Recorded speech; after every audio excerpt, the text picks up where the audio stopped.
The Pretoria headquarters of Rovos Rail is called Capital Park Station, and the Rovos Rail experience begins with a well-organised check-in there. The station's beautiful.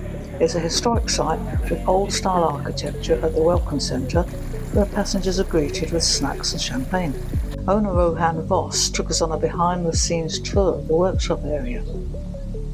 This is where a team of engineers, carpenters and mechanics rebuild, repair and maintain the vintage trains.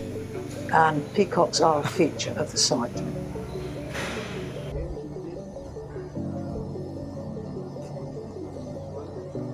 But we couldn't board the train in Pretoria because of a washout on the line.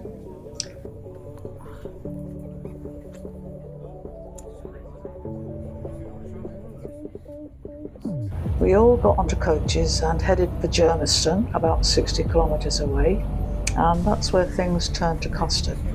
The coach drivers didn't know the way. We asked locals for directions and travelled down smaller and smaller roads until eventually the coaches got stuck on a corner. So we all had to get out the coaches and take a walk in the dark to Germiston station. So at the moment the buses can't pass that intersection there to get to the station where we need to be. Hi, beautiful tourists! South Africa is a beautiful place. We love you, South Africa is a beautiful place. Rovos staff showed the way with torches, but it was an awkward journey.